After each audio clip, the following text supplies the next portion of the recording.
Extended Read 1. Remember to annotate as you read. Primary Sources by Margaret McNamara. Introduction. Your teacher has an interesting assignment for you. You have to pick something from the past to research. It can be anything you like. How do you find out about something from the past? One of the best ways is to find primary sources. Primary means firsthand. A primary source is someone who has direct knowledge of the topic. Someone who lived through an event is a primary source. You can interview that person about the event. You can also look for paintings, photographs, writings, and artifacts. Artifacts. Photograph. Letter. Primary sources are original objects from the past. Interviews. Suppose you want to research your family's history. You can interview members of your family. They are primary sources of information for your topic. An interview is when you ask someone questions. Be sure to make a list of questions before you begin an interview.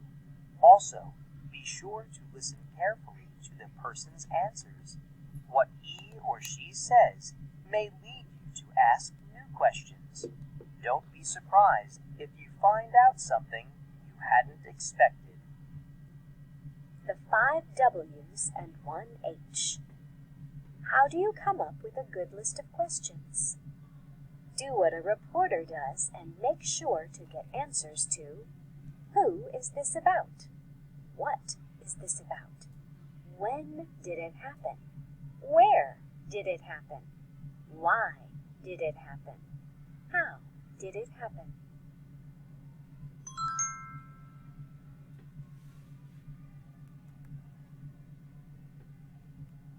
You might pick a topic that has been talked about in the news. A reporter's interview is a primary source. You can watch interviews on TV. You can listen to some interviews on the radio or the internet. You can read other interviews in newspapers or in magazines. Paintings and photographs. Photography did not exist until the 1800s. Before then, people painted and drew pictures of other people. They painted important events. These paintings are primary sources of information. They show how people lived long ago. They tell us about history, too. This painting shows people from colonial times, hundreds of years ago. This painting shows the American Revolutionary War. This event happened more than 200 years ago.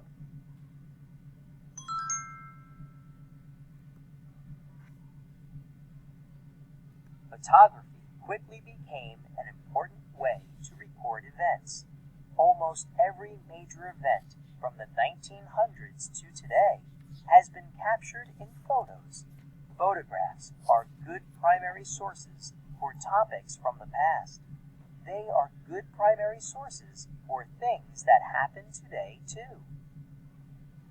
This photograph shows Martin Luther King Jr. speaking in Washington, D.C. about 50 years ago. This photograph shows the volcano Mount St. Helens erupting about 30 years ago. Writings. The written word is another primary source. It is one of the oldest primary sources. In the past, people sent handwritten letters to one another. Now they send emails. Diaries, newspapers, and documents are other forms of the written word. They are good ways to learn about the past. The Declaration of Independence is an important document about the founding of the United States of America.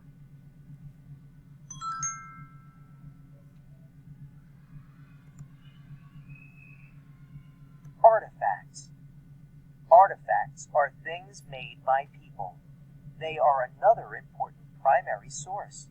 We can learn about how people lived and worked by looking at old tools. Artifacts show what daily life was like in the past. Old toys tell us how people used to have fun. These toys were made more than 50 years ago. Do they look like today's toys? Conclusion. A primary source is directly connected to the topic you are researching. A primary source offers first-hand knowledge of a topic. Interviews can be primary sources. So can paintings, photographs, pieces of writing, and artifacts.